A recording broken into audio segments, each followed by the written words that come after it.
Great to be here, and thanks Anthony for the great feedback. So extra dessert for Anthony, please. The fact that he's not had to make a support call yet. So yeah, that's me, and Kim is over here. You'll hear from him straight after me. We have Jakob and Mark, who almost look exactly as they do in these photos. They're fairly recent. It's not a picture from 10 years ago. You'll be pleased to see, so there's no catfishing going on at this session. So, quick intro to me, 25 years in the IT industry, 11 years trying to keep one step ahead of Mr. Mellor over there and his questions over the time, but 11 years working for one of Keepit's now, I'd say, semi-competitors, Veeam. Every 10 years or so, there becomes a dominant way of doing business in IT, a dominant technology. And if you think back to sort of 20 years ago or so, 25 years ago, the client-server environment with physical first as the standardization saw the likes of Veritas, that then became Symantec and back to Veritas again, really kind of land and expand and grow rapidly in that particular space. And then virtualization came and changed the game. Having an agent-based backup and data protection wasn't the right architecture for protecting masses of virtual workloads, and we saw the likes of Veeam come and really go within 10 years to that number one position in that data protection software market. And all of a sudden, I remember the time at Veeam where we still felt that we were trying to win market share and become number one. And then these two little jumped up new starters came by the name of Rubrik and Cohesity, and we thought, they're calling us legacy. We've made lots of money pointing at Veritas and these legacy players, and now we're being called legacy. How very dare they? And we all know the story of Rubrik and Cohesity and how well they've come forward and grown over that sort of cloud-first era, which kind of laid way to the virtualization era. But I think we're on the cusp, and I think we're already 3 to 4 years in a new era where it's not just cloud first, but it's about SaaS first. If you think the average organisation, the average kind of mid-size enterprise organisation has more than 100 SaaS apps, all or most of them with that shared responsibility model. I think through the ease of consumption, the ease of deployment of SaaS over the last few years, a lot of the industry has almost sleptwalked into a place where we have no control or no standards over how we protect that third-party SaaS data. I also believe, and Keepit for me was the new vision of becoming that number one platform, that number one SaaS platform to protect all your SaaS data. Now, we're not there on that journey yet. That is the vision, but we are onboarding a lot of additional SaaS applications as we go. But we were the first with Entra ID, and we are the only, and I think every vendor will tell you they're unique. And we are absolutely unique in what we do, and I'm sure I'm seeing some smiling faces, yes, we've heard this before. But in one particular and very, very critical part, we are the only SaaS data protection vendor with absolutely no reliance and no storage on either the two major hyperscalers. So we have our own independent data centers. They're 100% green as well as they're powered. And that's something like quite a cool thing. If you go to France or you go to Germany, data sovereignty is a massive consideration. Within the UK, it's kind of on the fringes of, yeah, it should be, but, the special relationship, our American cousins, we're not quite as concerned with it over there. Or we weren't quite as concerned until recently. But economics still has a major part to play. And that is around data sovereignty. And I was at the Gartner event last week, and we're talking about the significant portion of the topics and the talk tracks were around repatriation of data. Now, I think the market has really come in our direction. We've been talking on the virtues of having an independent data protection storage platform, away in a private data center, away from the hyperscalers, for all the reasons already alluded to. But when we saw AWS go down a couple of weeks ago, followed by Azure going down, every single one of our competitors, including the ones in this room earlier, have Azure as their backup target. So not only can they not get to their production data, they can't get to their backups of their files either. Does anyone know the story of Karim Khan? He's the chief prosecutor of the ICC.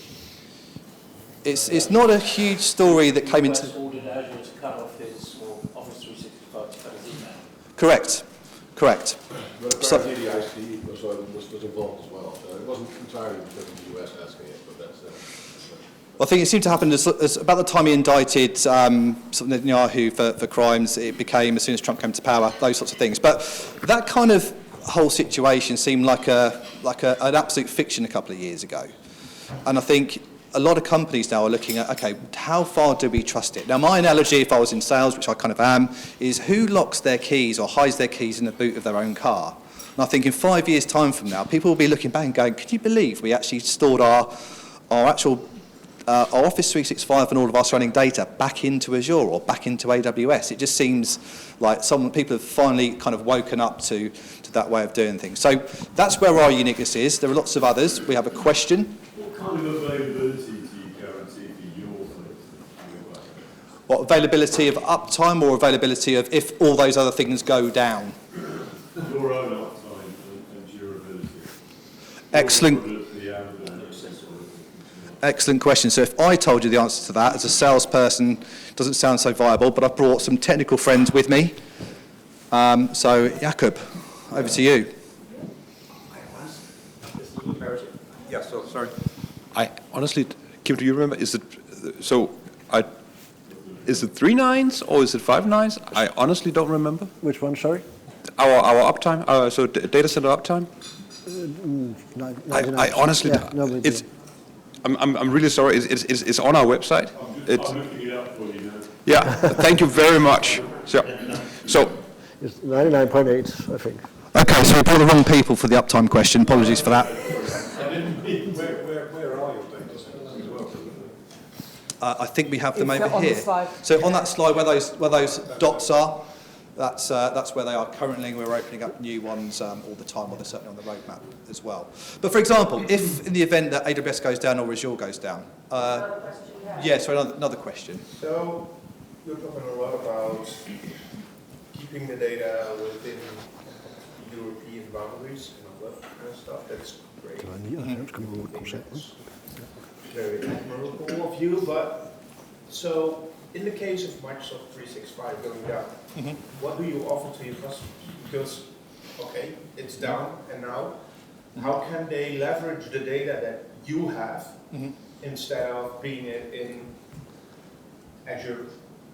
Excellent question. So let's take the scenario of last week or the week before where Azure is down. So no one else could continue doing backups and people couldn't get access to or go online to their M365 or their OneDrive, for example. So they can still go to the Keepit website through their Keepit portal and then recover and restore and download any of their Office emails, files, anything like that was backed up over the previous day, and then deploy that back onto their fat laptop, their fat client, essentially. So all of those files and data is... a PSD file, or what will you keep? Because they need to leverage. yeah, so it was 99.8%. Sorry, but so we have object level granularity. So when we back up a mailbox, you can browse the individual mails. You can search the individual mails. You can download individual mails. You can download a PSD file of a whole mailbox. You can even, if you enable this, you can do sharing. So you can actually create a link to a user's mailbox or OneDrive. Then you can send that link to the user. And then they have basically a read-only, of course, because it's from the backup set, but a direct read-only live access to whichever backup snapshot that you choose. And this can be really useful because you can send these links out to basically everyone. I mean, you could automate this with a script, right? So you can send out links, auto create and send out links to everyone in your organization, and everyone would have a link to their OneDrive where they could get the files and they can do the downloads themselves. The whole of Microsoft 365 has gone down. You might well have systems, but you can't recreate. I can see how you can read the email. Yes. But if you have a working system, which depends on having Azure around, Sure. stuff. Yes. It's not your fault. Yes. Yeah. Yes. But You true. should use Azure. True. So we are not a replacement primary infrastructure. So we can do so when the primary infrastructure is down, there's a lot of things we can do, but we are not like the secondary 365. You're not a hyperscaler. You're No. giving the data back to the people when they need it. Yes. Because if they set up a different one-off database in Linux, I mean, they could presumably, possibly, copy the data back into that and do a bit of processing. Yes. So actually, we do have a partner who is selling a service to their customers where they say that if your 365 goes away, we can use the Keepit backup to pull all of your email. So they only do this for email, but we pull all of your email down onto a bunch of Linux systems. Yeah. And then we can text message your individual users their credentials to this Linux system and then have the whole company back up again with a working email setup. It's not going to be your 365, you're not going to have your calendar integration, but you're going to have working email and you're going to have all your data there. You have to think a lot about designing that and testing it. Yes, yes. In case of the ICC version, Yes, yeah. would have Excellent point. be a good one. Yeah. Then you stop using 365. Yeah, he's gone to Proton. He's gone to Proton Mail, which is a Swiss open source in the meantime. But that got me thinking, as in, if something can happen over the whim of one individual with the stroke of a pen, something that keeps me up at night at the moment, and we're actually having conversations with this particular company, is do you know any very large, well-known media institutions that have upset the guy in the White House recently? I mean, what if, you know, for example, the BBC were revoked access to Office 365? Not saying that's going to happen at all, but those are the sorts of things. So for me, it feels, heading up the UK and Ireland, I feel I'm on a mission to make sure that the UK is protected from these kind of whims and potential threats. And I think finally the UK is waking up to the fact that we need to be responsible for our own data moving forward. So that repatriation effort is way beyond what just Keepit can do, but I see us as a key cog in that thinking, that thought process. And to see those things happen, and the Gartner talk track's really talking about that repatriation, I think is validation of our position. So my target's gone up quite a lot since I joined, given all of the things geopolitically. So we've hired a whole new team of salespeople. So we've doubled that in size within the UK as well, and recently hired a new channel director, Jan Østergaard, who you might have recognised or remembered from Rubrik, and also one of my old colleagues, Alex Walsh, certainly from a channel perspective, has recently joined to help us take our channel marketing front forward as well. And actually really, really good, really strong proposition for our MSPs as well, who are looking at vendors who can help them. Because at the moment, the MSPs in this country are the only real option if you want to keep something in a private data centre. But they don't want to have to manage the data, manage the servers, manage all the infrastructure. They want to manage the customer's environment. So we're actually giving them that kind of release from that with the economies of scale, unlimited storage, all those elements on a really, really understandable, controlled cost and expected cost basis. So that's the sales part done. I'd like to pass you, thanks for your questions. Any others for me before I pass over to my colleague, Kim? Thank you. Thank you. I think I have one, and it works. That's great. That's a good start. I think I met some of you a little more than a year ago when I just joined Keepit. I'm not an engineer. I actually have a background from military police. I had like 27 years in military and police, 23 years in the police, where I sort of was fighting crimes on the street. And then I started working with serious crimes against children. And that took me into the world of IT. From there, I started working with compliance. I was taking a CISO in the Danish intelligence and service and worked with cyber defense as something new back then. I was delegated to the EU and NATO when we tried to build compliance framework for a lot of different cultures, a lot of different countries, trying to sort of make sure that when there was something going on in Afghanistan, when someone was planning an artillery attack, that there wasn't a Red Cross convoy passing at the same time. That would be quite unlucky. So trying to sort of make classified information available to the people who actually needed them was some of my background for stepping into the world of IT. Later on, I went to Verizon, building like large wide area networks for the embassies around the world, systematic building and making secure software for battle command, also for the UK forces, so that we know that all these AVAC planes that are gathering battle information are available to the soldiers on the ground. So that sort of took me from network, software, regulation, compliance work, all the things that we need to consider when we build a world of IT, when we engage with our partners within the IT world. When I started 1.5 years ago in Keepit, I think it was less easy to sell the platform as it is today. Because what we have seen in the last year, I know that some of these are not new. Ransomware is not new. SolarWinds data breaches is not new. CrowdStrike incident is not new. But what is new is the hybrid threats that are actually being very imminent now. That we actually are, I think that almost every country, I'm not sure for the UK, but at least in Europe, Denmark, Germany, Brussels, there has been like drone flying over the airports, disturbing something that we always use, like the planes, so that suddenly I was at a partner event in Munich. When we were going home in the evening, a lot of people were leaving Munich airport that evening, and someone sent drones in and sort of disturbed all the traffic there. Why is that relevant when you talk IT infrastructure? Well, because looking from my perspective, from my background as sort of also working with physical security, suddenly someone tries to make us not trust something that we always trusted. A plane is leaving at the right time. We have availability to the internet when we want to have that. Our power is actually working when we need it.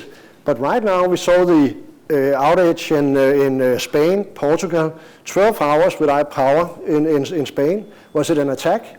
We don't know. Probably not, maybe not, but we do not know. So all the things that we actually think we trust are being tested now. We see ships in the Eastern Sea sort of trying to cut the cables around in the sea, and maybe if they don't hit it first time, they go over once more, and still it's an incident, an accident. This is actually happening. Does it have an impact on our infrastructure? Not yet. We haven't seen it. But someone is testing what we are actually capable of and what will have an impact. And when we look at the planes or the drones and the planes, that shows the incapability to actually act on it. Especially, I can only say from the Danish perspective, there was nothing we could do. The police came out and they looked up and they said, yes, it's a drone, but we cannot do anything about it. That's not how you build trust in your your population. And we had like a few ministers and we had like a few heads of intelligence services standing and saying, yeah, we're thinking about what to do. But if it has been a military target, then it would have been totally different. The day after, the drones were flying over our military airport, nothing happened. So that's where we are now. That's the confidence that are sort of missing. SolarWinds, which was a long time ago, but still very interesting because someone spent a lot of time to actually infect a trusted component in our infrastructure. I don't know if you remember it, but actually if you were using SolarWinds, you actually got it into your belly of your sort of infrastructure, and after a while our intelligence services around the world found out that maybe the Russians, probably the Russians, used it as an attack platform to actually gather information. Maybe confidential information, maybe sensitive information, maybe no information at all. The very, very sort of concern here is that we do not know. And are these things going on right now? Definitely. But we do not know what is being attacked. We do not know what we can trust. We do not know what is the next thing that will be sort of impacted. And that's the situation we are in, and that is hybrid warfare. We are not being attacked like they are in the Ukraine with bombs and with physical things, but we are being tested on our capability to act when it comes to technology and to act when something is actually threatening our stability in our world. So that leads to something I could say I like, because that leads to that they actually try to look at old habits again. CIOs, board members, CISOs like myself, I am the CISO of Keepit, I think I forgot to say that, but we are looking into how do we retake control over our data. We have put a lot of data up in cloud structures. We're using a lot of application that is not ours. It is SaaS applications, it are driven and maintained by someone else. We just put data up there and it is being treated and handled by someone else than ourselves. That's very good. We like that. That's also what Keepit sort of makes our money from. But how do we retake control? That is the big question right now. So we talk sovereignty. We want to be able to take our data back. We want to be able to migrate it to someone else if we lack trust of Microsoft. Yes? Doesn't this have to be global though? Because if we trust our data because we put these things in place, the enemy will just find a different way to attack our trust. Yeah. Like Truth Social or X lying about it, something like that. Yeah. There are lots of ways that you can destroy trusted data without affecting the data. Many people talk about getting things on-prem again, taking them home. I don't know if that really responds to a question, but let me try that angle. And does that help? Because if you look at Microsoft, they have more than 5,000 people looking at security all the time, trying to be on their toes. So when you look at technical security, it seems to me that unless you look at security from a holistic point of view, people don't attack before the fine gate. They go up with a tree stew to the back of the castle. People, social engineering is classic. So you're just moving the point of action, and if we spend a lot of time getting control of our data, we have to get trust other ways as well. Yes, because it's not done by taking data back. Because if you look at some of the attacks I know have been in the UK on LinkedIn, people working in military industry and sort of where the Iranian intelligence service tried to approach some people through LinkedIn, and suddenly they were engaged with someone that they thought were a British girl, but it turned out to be an Iranian agent. That's a while ago that those stories were here, but that's still going on. So taking your control of the data back, whether you put it on-prem or you still have it in a cloud structure, but that is the data governance thing. Who have access to your data? The whole identity access management is becoming more and more important. And so you need the navigation ability, you need to sort of know where your data is, you need to have your own ownership. And the whole authority about who actually access your data and who has control, that is really important and really crucial. And that's also all this subcontractor vendor approach, consultants. A lot of people sort of work with a company's data today that might not be employed by yourself. That is something you need to consider. So I'm talking about this wheel of confidence. You have this Home Office recommendations that came out in the UK where you recommend what companies should do in order to protect themselves and in order to sort of have control with their suppliers. In the EU, we have the NIS2 just coming up or came up a few months ago that sort of enforces us to know who is our critical provider. Our customers also look at us and saying, how do we control our infrastructure? Sorry? You're shaking your head. I'm blinking. Yes, they are. So they look at us and saying, how do you actually fulfill the obligation of being a provider of secure infrastructure to us? The good thing about NIS2 is that you actually need to test and document that you test things. You also need to go in front of the board and sort of agree on how you do risk assessment with them. Because if we talk again about the physical approach, just stop me if I speak too fast, but if we talk about the whole physical approach to data, the employer's access to data, that is a risk that you need to talk to your board about, where you have your data. All these things the board actually are obliged to have an opinion on. And they need to nod on the way that you do your risk assessment, the methodology you use, and that is kind of new. And that also makes it more difficult to be a CISO than it might work before, because these people have a lot of opinions on a lot of things. But it's also a good way of getting things out in the open. And I think that's the important part about where we are now, that we need to talk to each other. Transparency, that's really important. And that is also when I talked about this airport story where it was obvious to everyone that they did not know what to do. That's also something that you need to discuss, and you cannot just blame people. We need to talk about the threats and the risk we have because it's real. I saw the Churchill movie, The Darkest Hour, yesterday actually, and he talks about this. You need to tell the population what is actually going on. It's important to be honest. And I think also in these times we are in now, it's important that we are honest to each other, and trust, like when you are a provider of something that they trust you, and you can talk honestly to them about what you can do and what you not can do. I don't know if that makes sense, but the way we do it from a Keepit perspective is we're trying to get as many. We are a global company. We work with ISO 27001. We work with NIS2. We have SOC 2, all kind of compliance and regulation framework where we try to be able to show that we are taking security serious and that we're working in a controlled and maneuverable way on our approach. Questions? Yes? Well, how big is your largest customer and how big is your smaller? How much is your customer's range? How big is your largest customer and how big is your smallest customer? Oh, that's a good question that I'm not sure I can. The smaller customer, I think we have customers who are less than 500 people.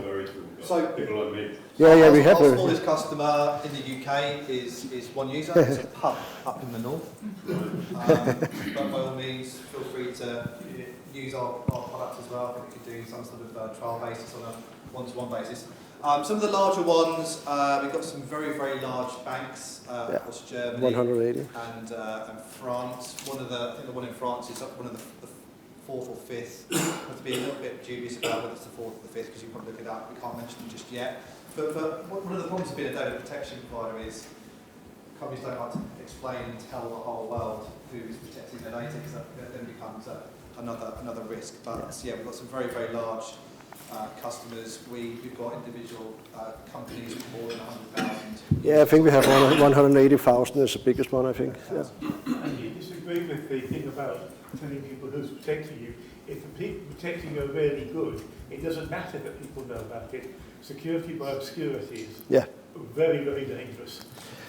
Yes, I agree. I'm going to use that line with some of our market partners. I've just got a tiny fact question. You've talked about some malware, maybe Russian, that was... SolarWind, yeah. SolarWind. SolarWind. Yeah. SolarWind. Yeah, it's like 5-6 years ago, I think it was.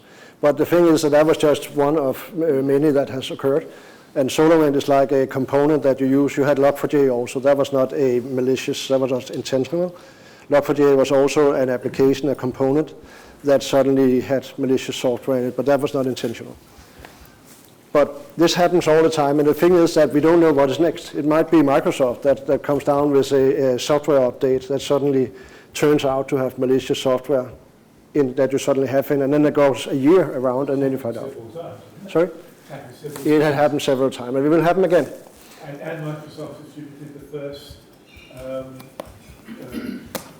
macro virus years ago, a piece of software. But again, it's about we need to trust something. We have we have opened up for a lot of things, and that's good.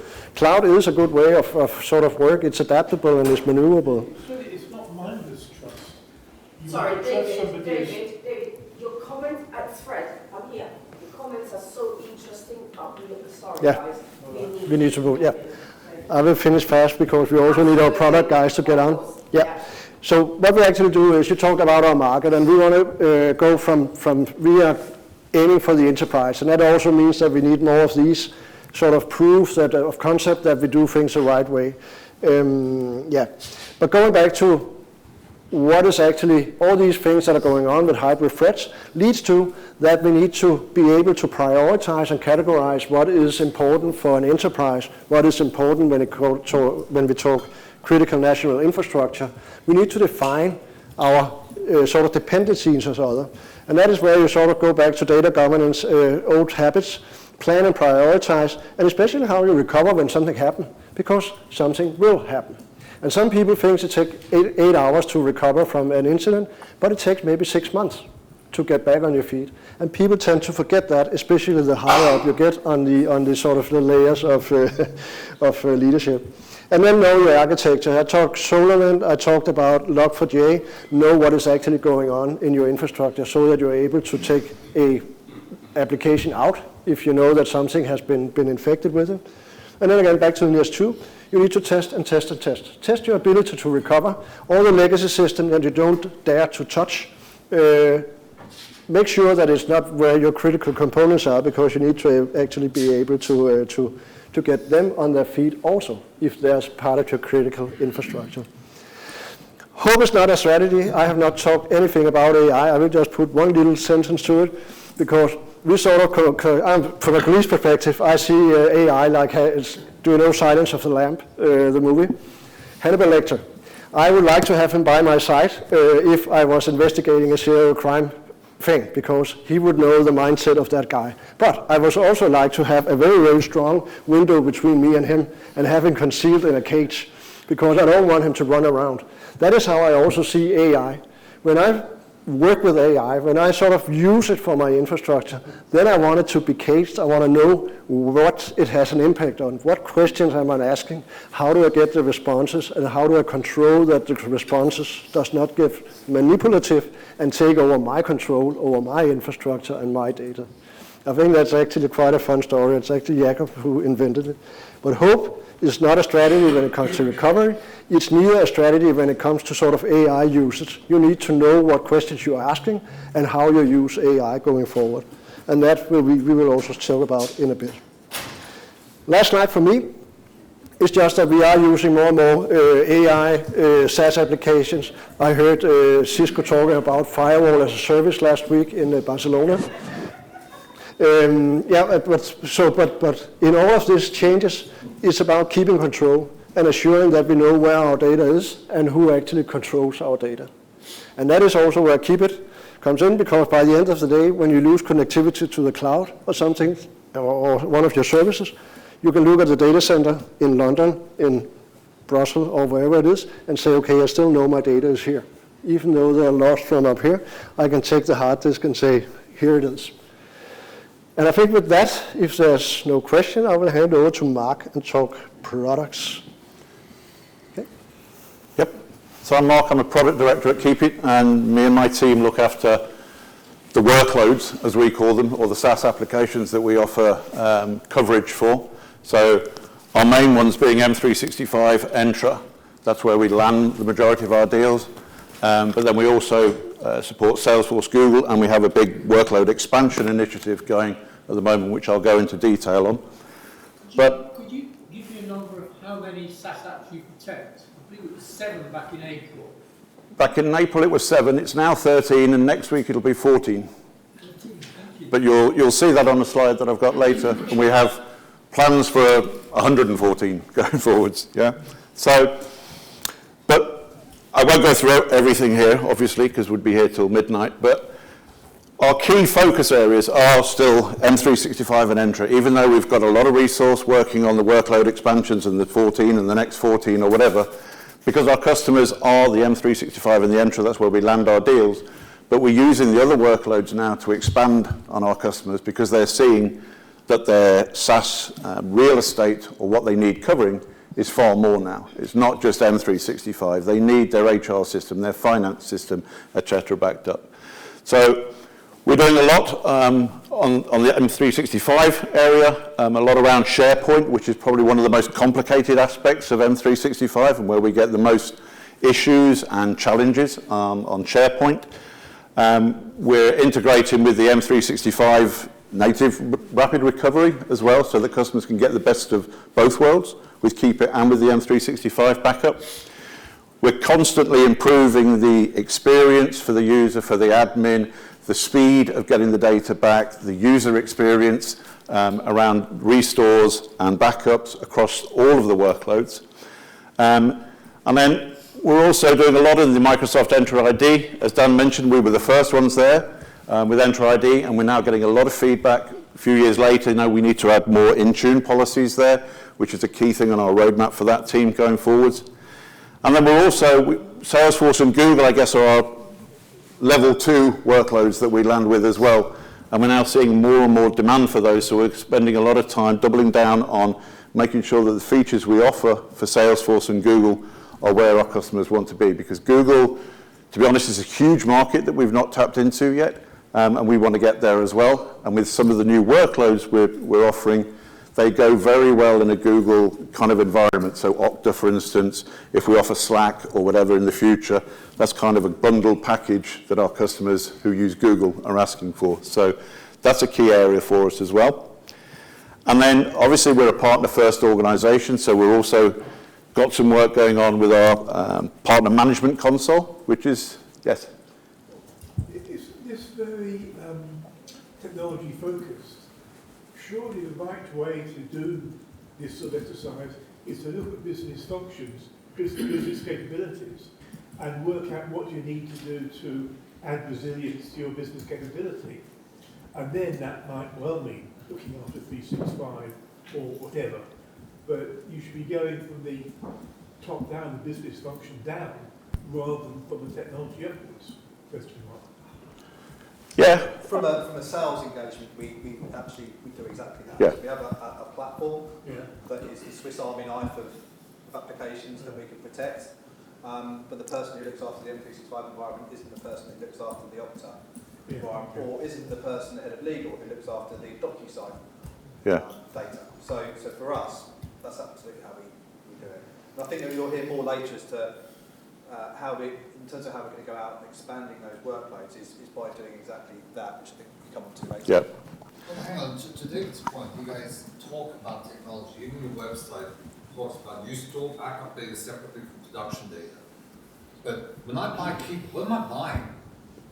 What's the product? If you had to describe Keepit in 20 words or less, how would you describe it? So we take data off your primary production storage bin, M365. That's a technical answer. What's the business answer? I know, but I want to know the business of this. What am I buying? You're buying an insurance policy for your business continuity. So insurance policy. So when I lose data, you're going to give me money back? No, we're going to bring your data back. Okay. So you guys are in business of insurance. So I keep paying you money so that I don't have to use you. Nicely. Yeah, no, it's a serious question.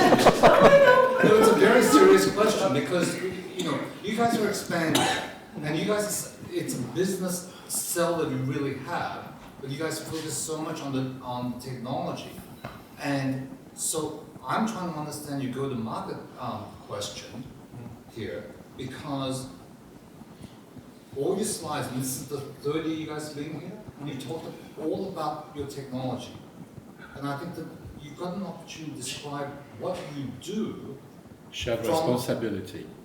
Shared responsibility with SaaS platforms.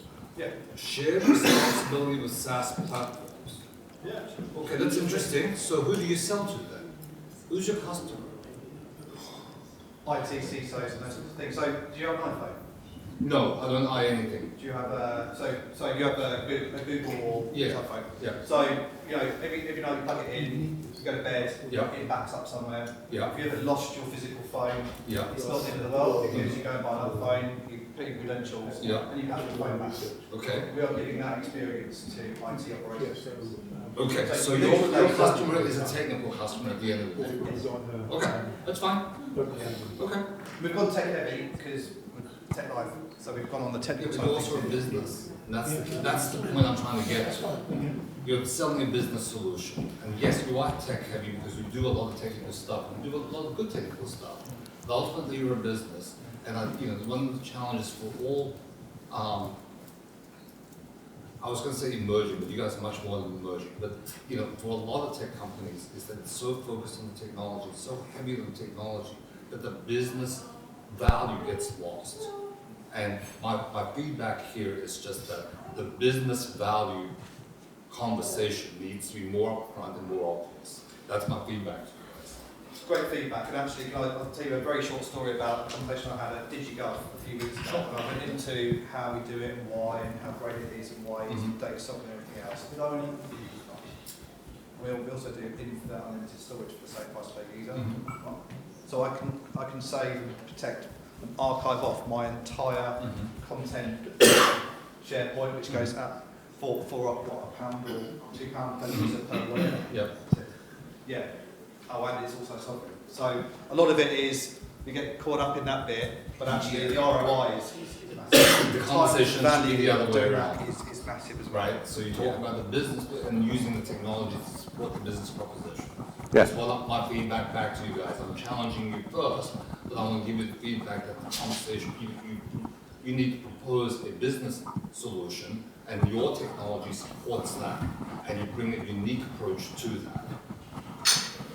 Yeah, that's correct. I mean, the technology does support the business. You know, our technology, we pride ourselves on our technology and the unique architecture that we have. Yeah, but yeah, I mean, it's not just all about cybercrime and threats or whatever. It's also about day-to-day data management. Yeah, and that's where our platform comes in. So, human deletion of files or whatever, or you want to bring something back that somebody deleted 5 years ago, or you want the back. That's also what our interface and our application will do. It'll allow you to dig into individual email that your CEO got rid of something or whatever, and then obviously he shouts and you need to bring that back, yeah? So that's also the day-to-day stuff. And then also, there's so much data that we're now collecting, yeah? And we have to report on that. Customers have to report on that for compliance reasons, yeah? For NIS2, for instance, yeah? I mean, that's a necessity. So there's also the data management and the reporting. But you're right, we've concentrated here on the technology, but there's a lot of business cases, yeah? And the accidental human deletion is one of the big uses of our platform, yeah? We have some customers who never log in to Keepit, and that's actually nice, yeah, because they've never had to go and restore anything. But then that's the ideal situation, right? Yeah, but then we have a lot of customers who use it on a daily basis, yeah? And then we have the partners who manage the customer solutions as well, and they're using the partner management console on a daily basis as well to make sure that the backups are happening, the reports are going out to the right people, etc., etc. And so, when you do the testing, mentioned the last set of slides, it's important that you test the recovery of the business service, not just recovery of the data.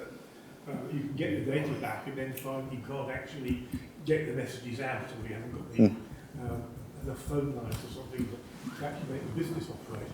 Yeah, so a lot of our MSPs are more full disaster recovery, because we make up a component of that. Yeah. And I think often the conversation we have is it's not if or when you get hit, it's how often and how quickly can you come back from that. Yeah. So rather than recovery, it's now about resiliency. Expect to get knocked down, and how can you get back up and continue as usual, and that's going to be the difference between a company that thrives. Your customers that you can get this stuff back in a sensible time. Yeah. We're halfway through.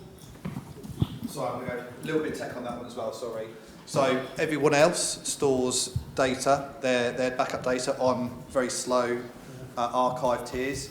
We're hot disk all the way through. So there's no waiting to recover for it to kind of rehydrate or anything else. It's there exactly when you need it. Sorry. No worries. And a lot of these, just to finish on that, a lot of these features that we're building and capabilities are for the end user. Yeah, they're not enhancing the technology necessarily. It's enhancing the ability for the user to get access to their data, analyze their data, report on their data, extract their data, etc. So it's not just enhancing our technology all the time. Yeah. So a lot going on, and obviously the key areas that we're focusing on. But then, as mentioned, we're also looking into. We have a big initiative ongoing, which is now, while we're at 13 and soon 14 workloads that we're covering. So our workload expansion initiative, and since July, when we first launched with Confluence and Jira, we've done V2s of those. We've also added Okta, much requested by our customers and our partners. So we've added Okta support, DocuSign, Power Apps, and then the others, as you can see there. So Miro is the one that's starting release next week and will go into December. And we've got GitHub coverage coming out, which is again a very much requested workload from our customers and our partners.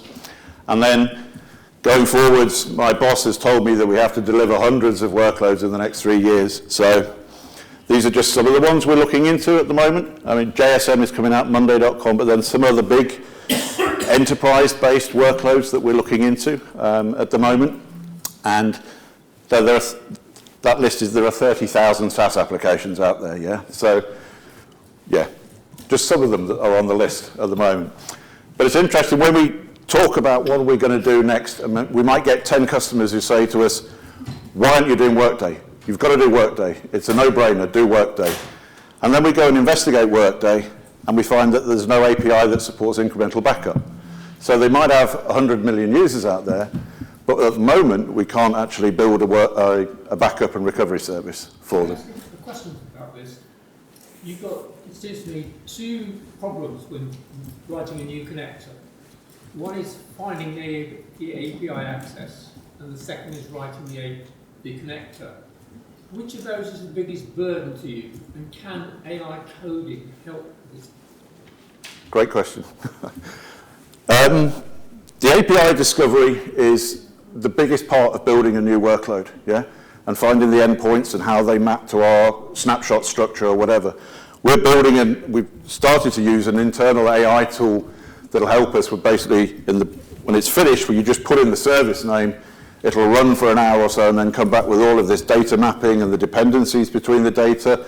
And it's not just, the backup is the easy part, yeah?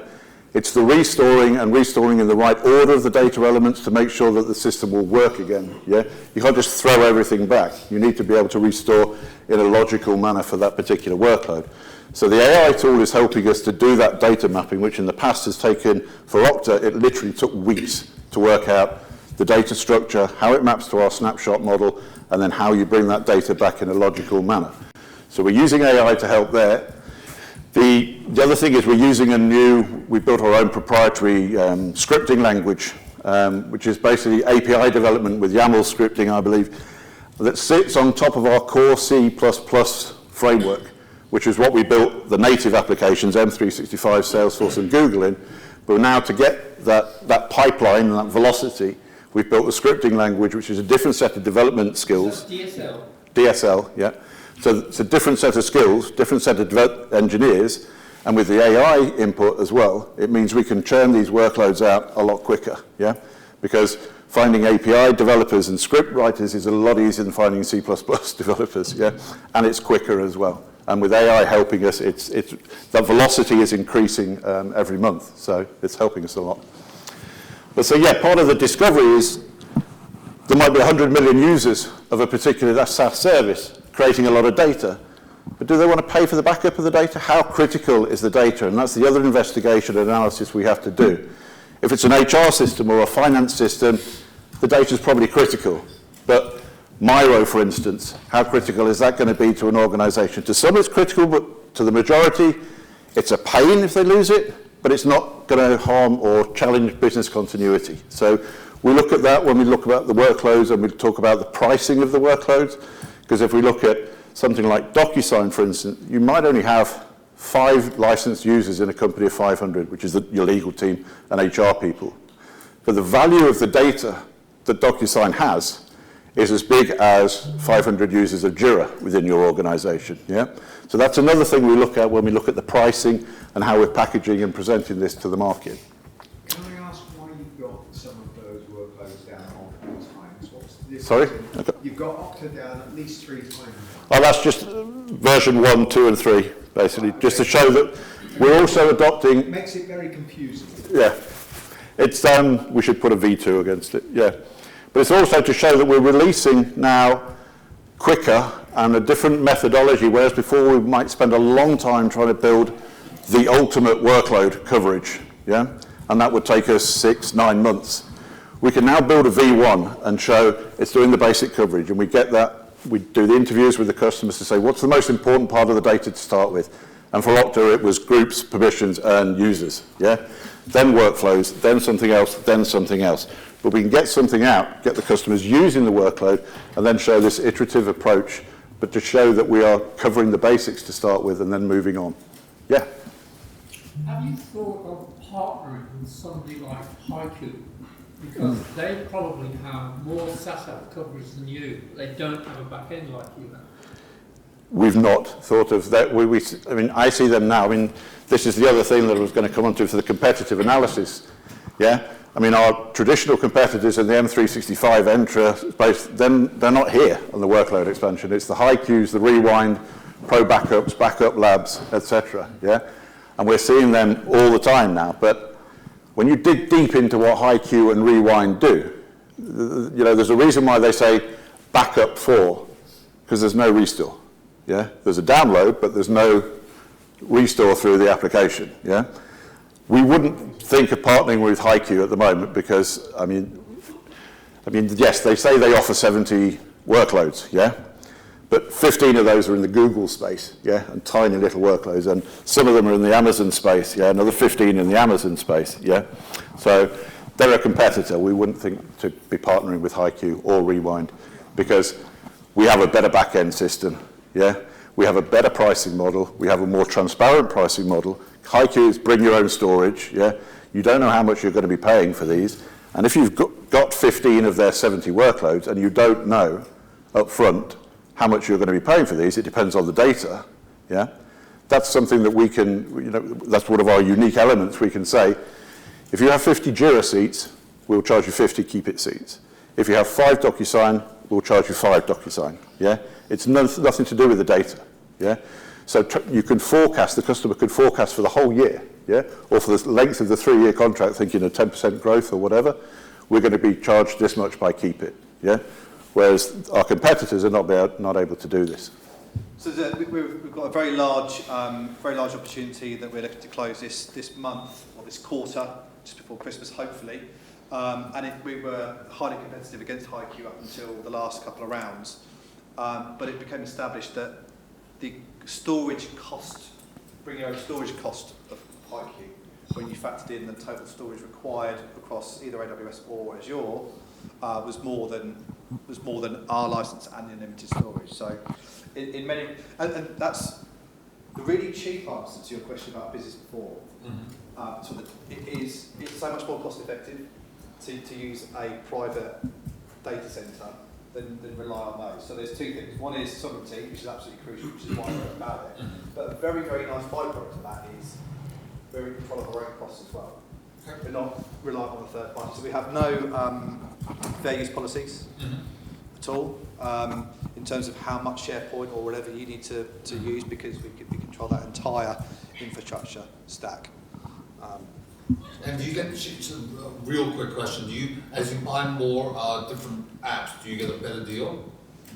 Or is it this app costs X, that app costs Y, and that's how you well, I'm sure we can come to some sort of arrangement. Okay. That's good enough answer for me. So we can bundle a couple of things together for you. So, okay. Yeah. So one thing we have been looking at as we expand the apps, yeah, we've been thinking, like I mentioned earlier, Google and Slack and Jira or whatever, you know, you could go to a chief development officer and say, here's your bundle, yeah?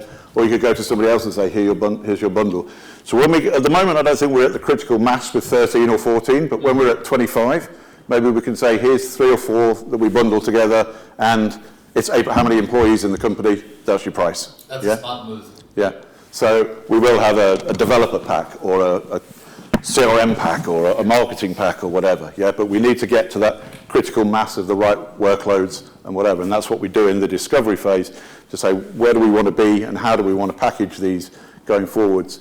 Because as I said, we get requests for all of those that are on that slide plus many, many more, yeah? And we're never going to cover all of them, so we have to pick, you know, what's a reasonable bundle and a bundle that we can sell going forwards, yeah?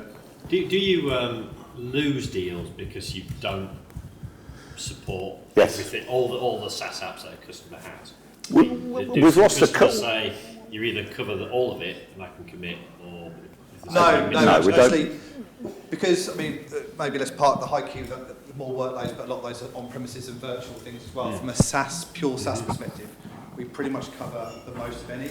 So we're actually winning more deals because people thought, oh, actually, within that I can protect this as well. And actually, one of the points, nobody can come up with this one, but you asked about the API and the effort around that. One of the issues we had before that is there were probably a couple of logos that we've probably missed off that last bit where the ones we're working on, where as a SaaS company, they don't even realise the need to have their data protected. Yeah. So if you think Microsoft have a shared responsibility model that someone mentioned earlier on, at least they have that and they're telling you that. There are some companies on the SaaS list that don't even know that they need incremental backups. They say, no, we've approached them and said, do we want to work with, we can combine our teams and we can build up a data protection platform with API integration into yours. I go, no, we can protect our own data. Or how? They don't really know. It is in data centers somewhere. It is somewhere.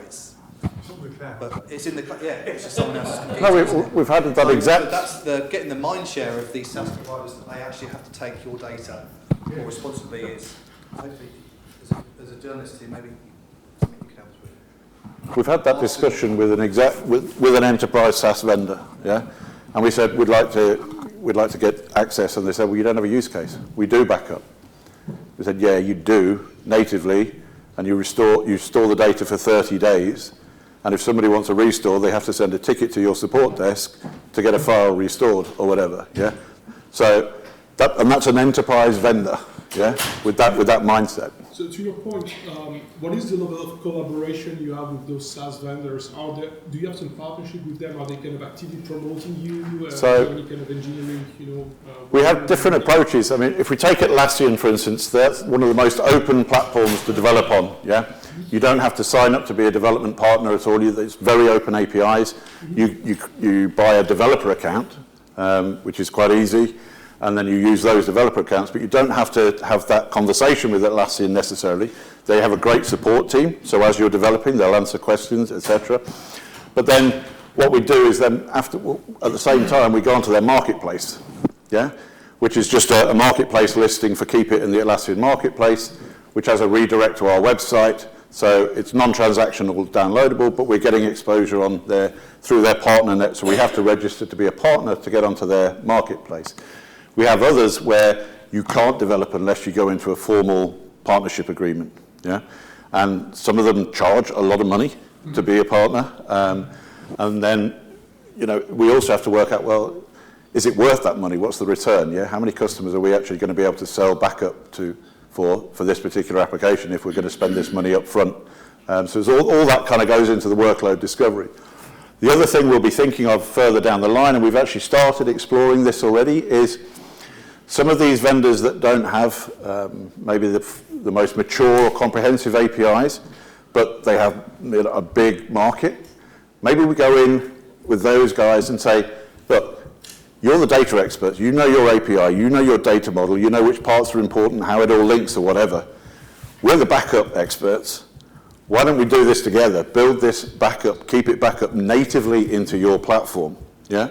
So, you buy the vendor pro pack, yeah, which includes backup and recovery, yeah, out of the box. So that's something we're exploring at the moment, especially with some of the bigger enterprise vendors, to see if we can do partnerships there. Because it's a win-win basically for us and for the vendor, yeah, if we can build it in natively as part of their service. So that is definitely something we're looking into. Should I understand that a SaaS app is not the same thing across different vendors? So if I talk about Okta, is it just one app or are there sub-apps inside it?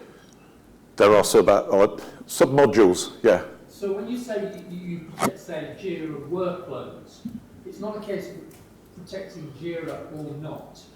It's protecting certain workloads within Jira. No, Jira Cloud we protect all of the Jira Cloud that we can. I mean, there may be, or there are Atlassian API limitations for certain elements within the data, but so the modules within Jira would be boards, users, issues, tickets, attachments, yeah? And each of one of those groups will have different data elements in it, yeah? And we'll back up as much as the API and restore as much as the API will allow us to do. But there are some API restrictions with Atlassian and with others that will say you can't, you can back it up, as I said earlier, that's the easy part, but it might only be downloadable and then you'd have to do some fancy scripting to get it back, yeah? Because their API doesn't support restore.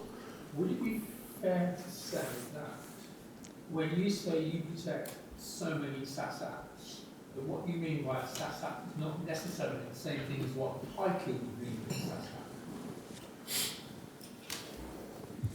I don't know what Haiku claim to. They claim it. Well, they say Jira Service Management, yeah? And we say the same, yeah? Because Jira and Jira Service Management are licensed separately by Atlassian. They're two products. Yeah. Even though they share 80% of the same API and data, they are licensed separately, yeah? So we protect Jira Cloud, we protect Confluence Cloud, which again is a separately licensed module, and we'll soon be protecting JSM as well. So they are different, they're within the same stable, but they are different SaaS applications, yeah? And you charge 3 times for those, right? Well, we charge separately for Jira and Confluence, because they are two completely different things. Jira Service Management, to be honest, we're still working out how we're going to, and We have some of our competitors, Jira Service Management is included if you buy Jira. Others charge for it separately. We're still working out which model we're going to go with, yeah? Because it is 70% of the same data as Jira. You just add service desks and SLA and asset management, I think, is the JSM add-ons. So yeah, but that's all part of the discovery, the investigation, pricing, packaging, all of that stuff. All these are kind of priced differently as well. It's not like the Keepit user times 1, times 2, times 3, like Office 365 is probably different to Jira or something like that. 10 minutes for me. API yourself. Could I use your platform to back up my own system and rightly connect to myself and do it all from my end and No. use yours? Does it work? Why not? Because maybe you want to answer that. I don't think this is working. So just speak louder. You can use an airbrush. Yeah, sure. So so great question, and yeah, so at the moment that is absolutely true. That there's no way to do this.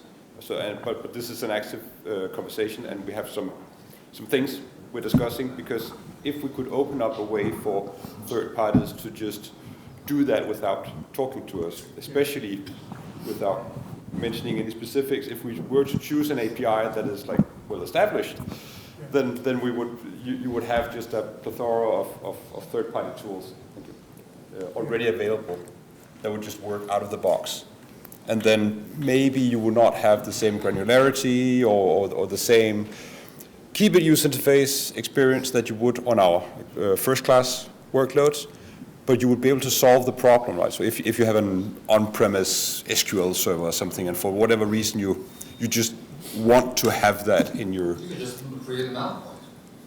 Something like that. So yes, exactly.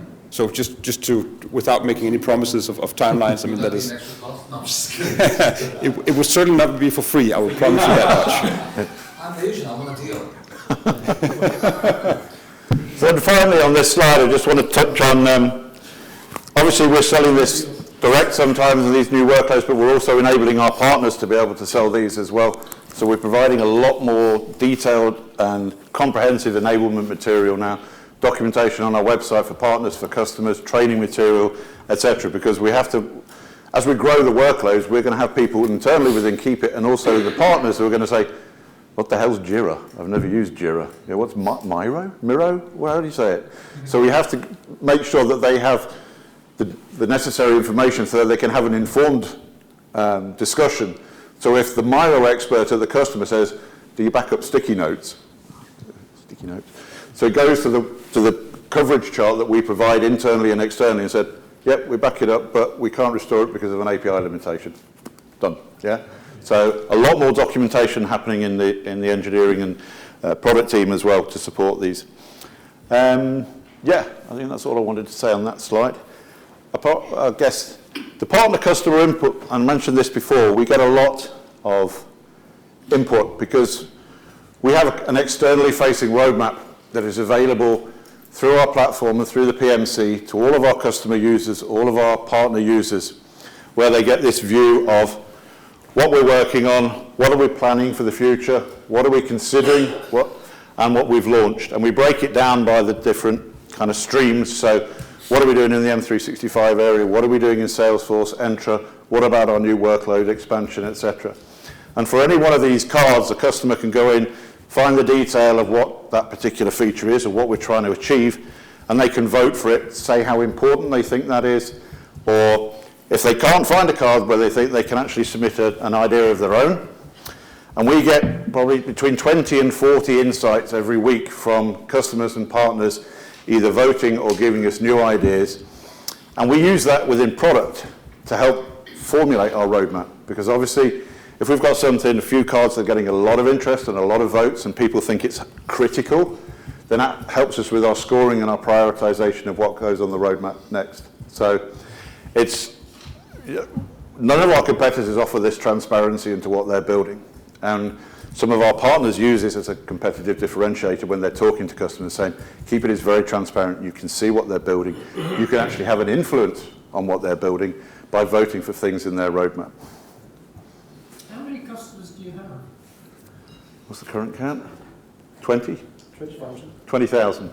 20,000? I thought you said 20. And every one of them puts an insight in every week, yeah.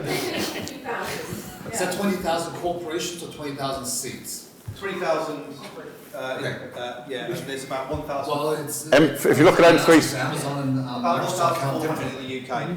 Yeah, I'm sorry. 1,000. 1,400 in the UK. Plus one. And if you look at the number of seats, globally we support nearly 6 million M365 seats.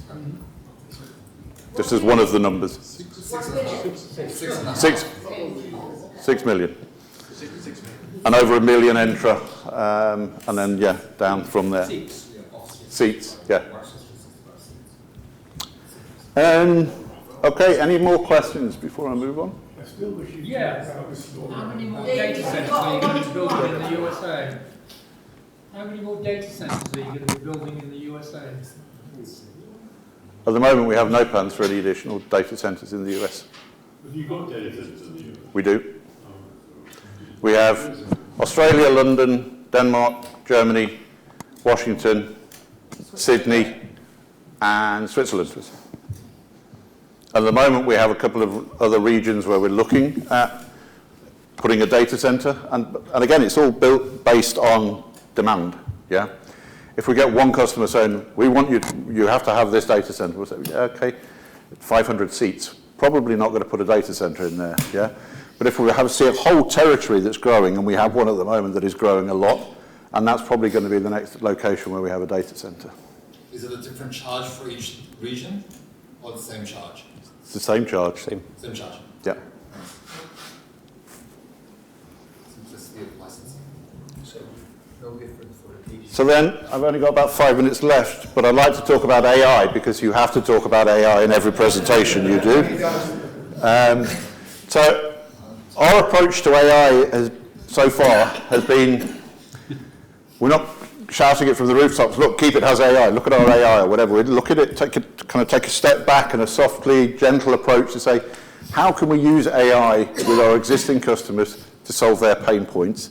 And then also, as I mentioned earlier, how can we use AI internally to help us build better software or build quicker software or whatever?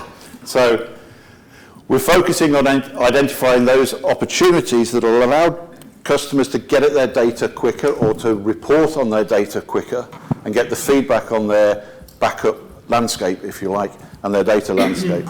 So we're building at the moment a Keepit MCP, which allows kind of a conversational interaction with our APIs for the end user.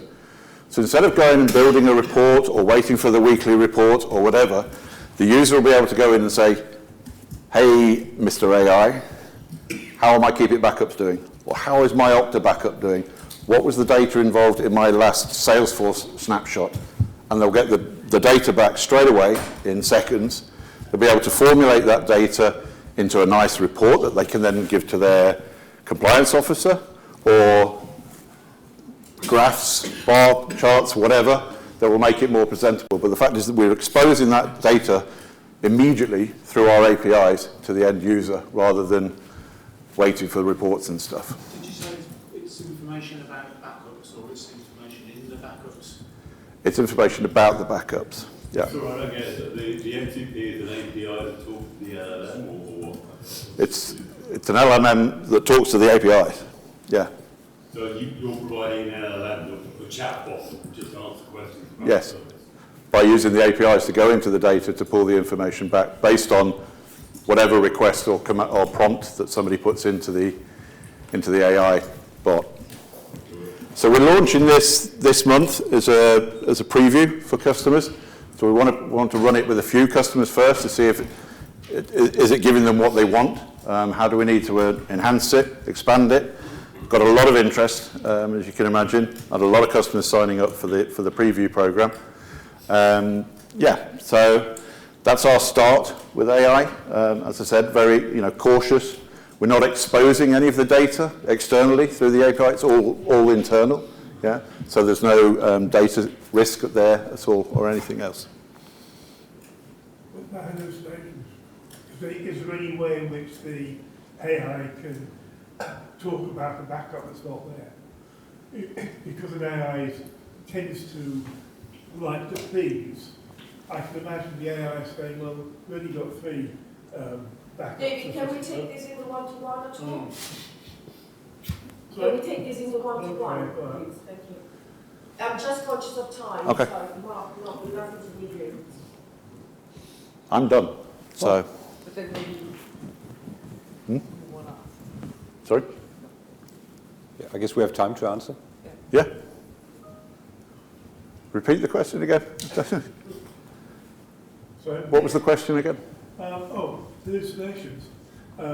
Since AIs tend to want to, if they're generative AIs, tend to want to please, I can imagine an AI feeling that an answer to this question normally has 5 or 6 instances of things being backed up, so it will generate a couple of fake ones just to up the numbers. AIs do that sort of thing. You know, if you ask an AI to generate citations for a paper, it will generate fake citations if it thinks you should confuse something. At the moment, that's not one of the use cases we cover because at the moment we're just concentrating on that. So you know, it's not just look at, AI, not at the moment, but I mean, we're at the early days of what we're doing with that, and said we want to make sure that we're covering some important use cases to start with before we then take it further and further. Yeah. Because the world's the limit, yeah? I mean, we could do so much, but is it going to help our customers? Is it going to help our partners as far as the Keepit? I think in our use case, that would be pretty helpful if we used ultra-paranoid AI. Wouldn't it? Because it's the last line of defence. So.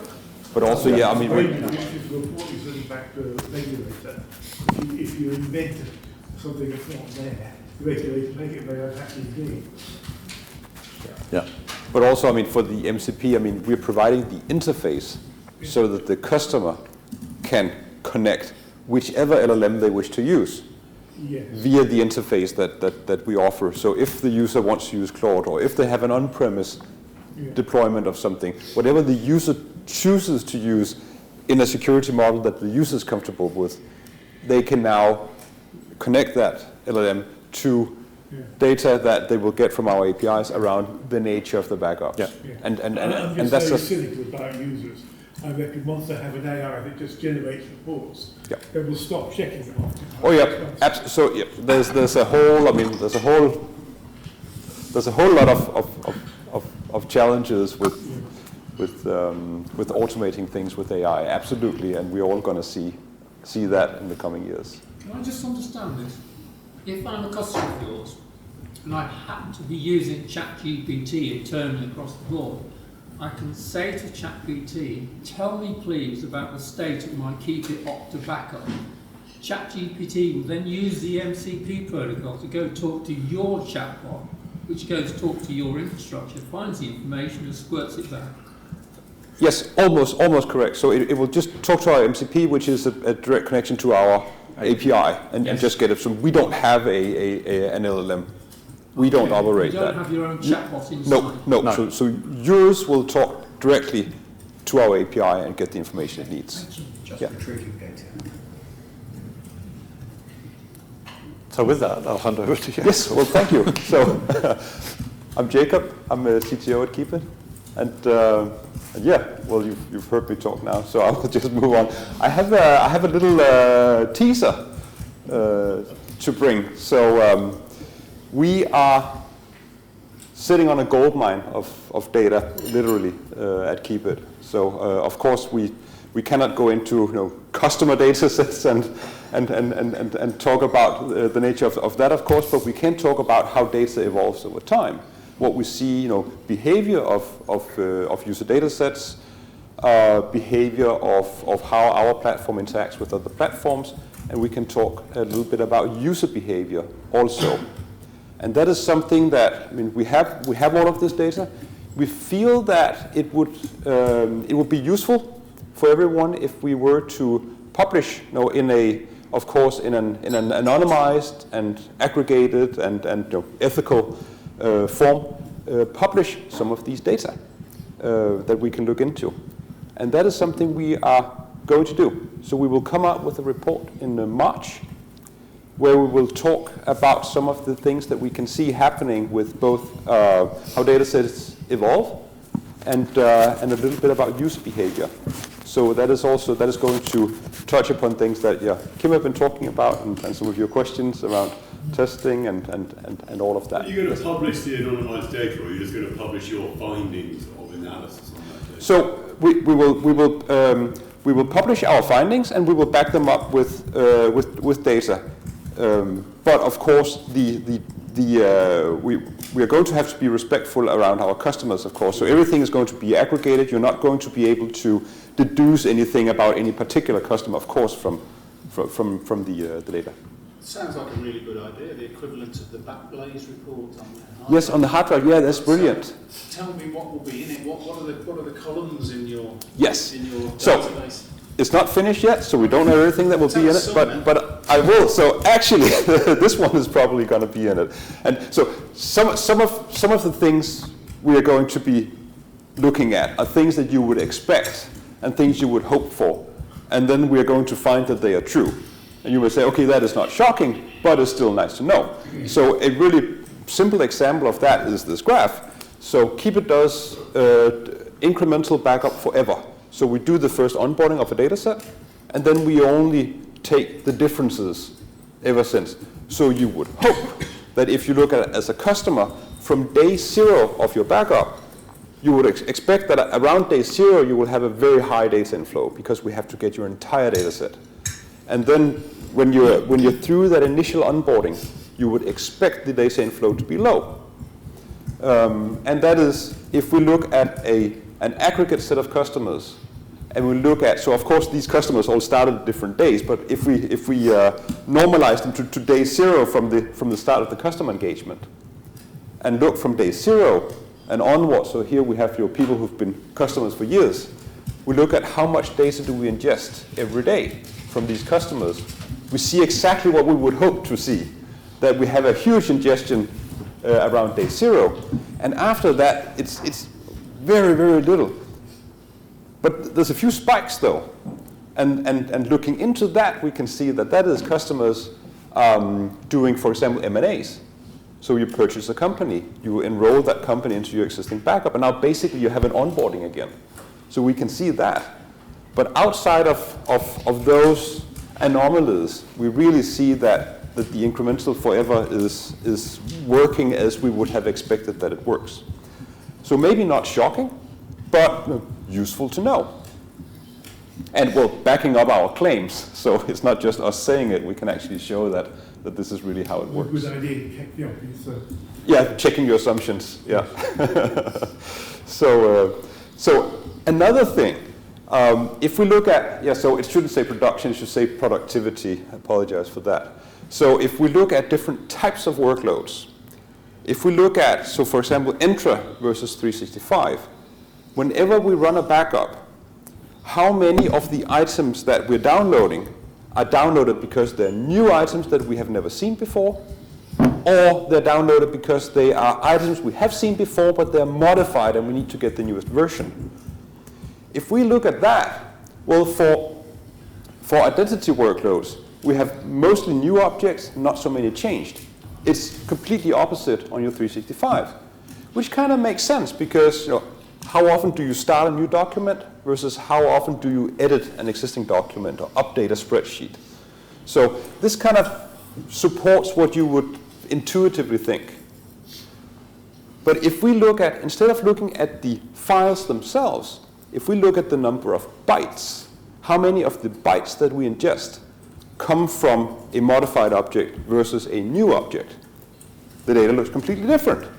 So what we see our productivity workload, the majority of bytes that we are ingesting into a backup set is coming from new objects.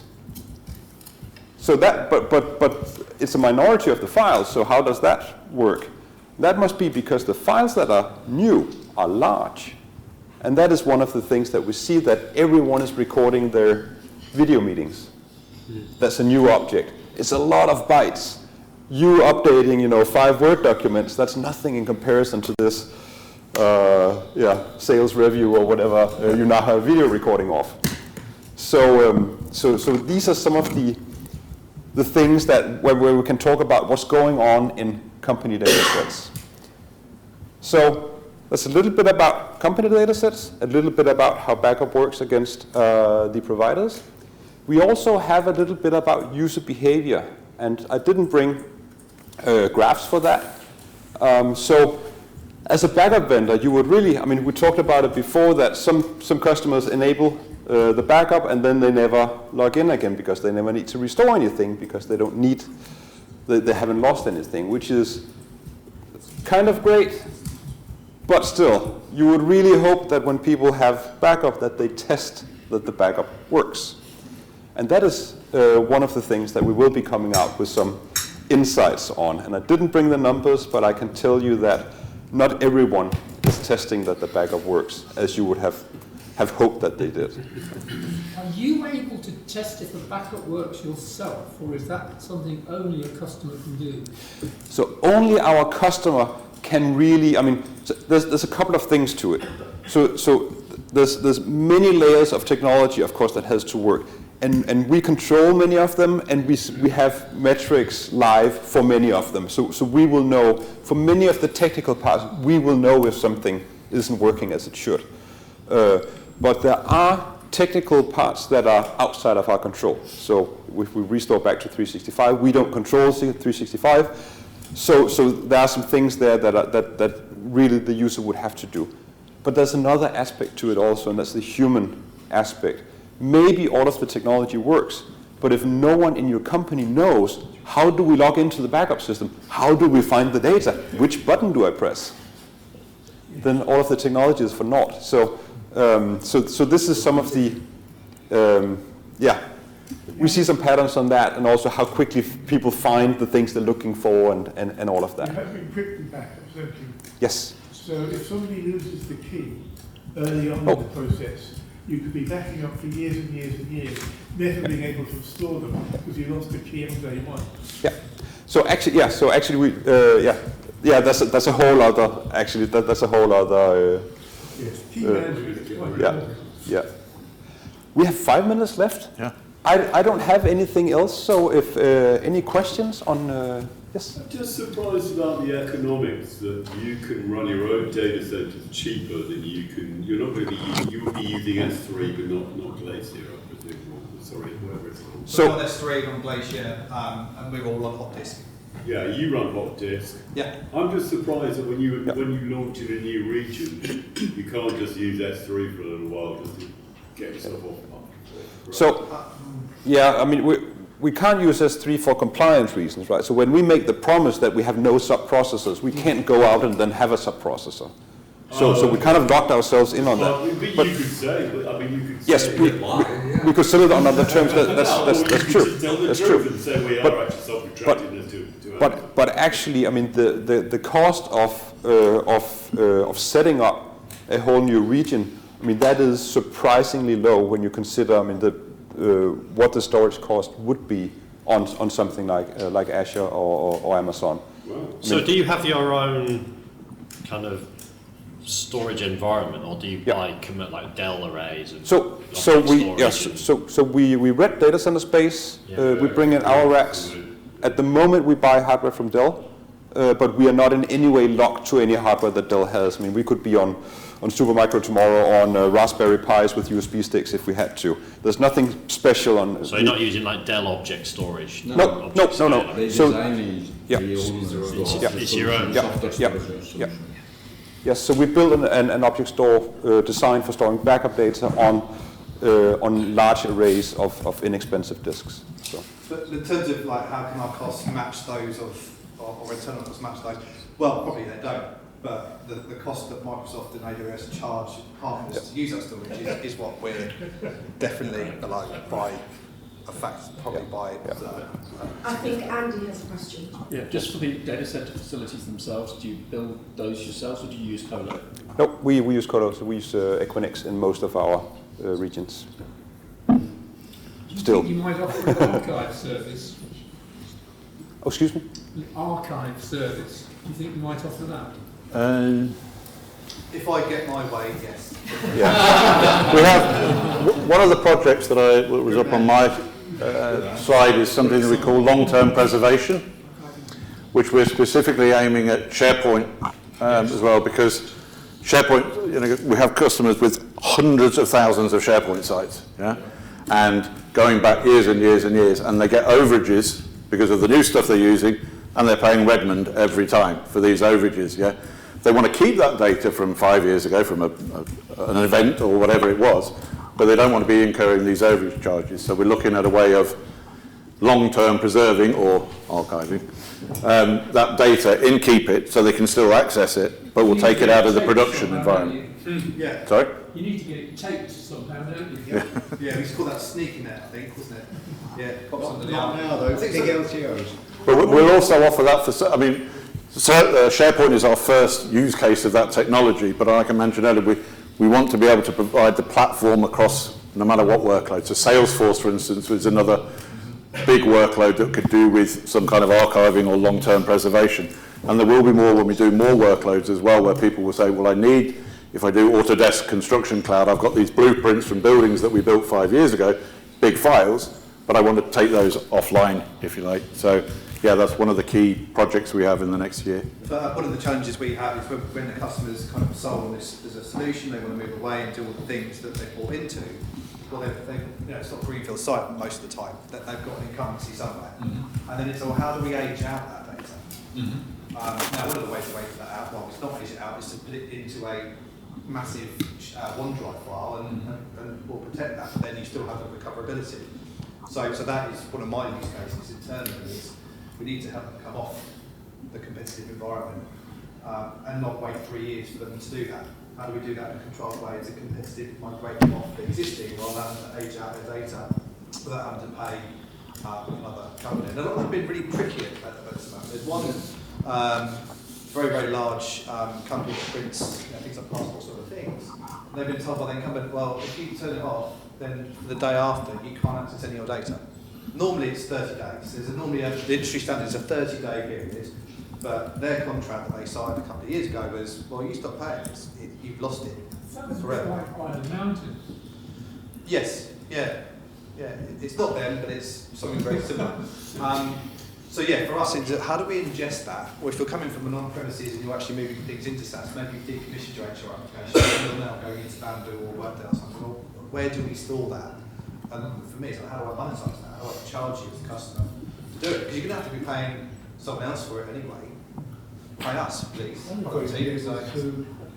use your lawyers on that contract, because it seems to be uncompetitive or unfair on the person. We've asked customers' lawyers to speak to their incumbents' lawyers about that, because I'm sure there's some sort of rules there, but yeah.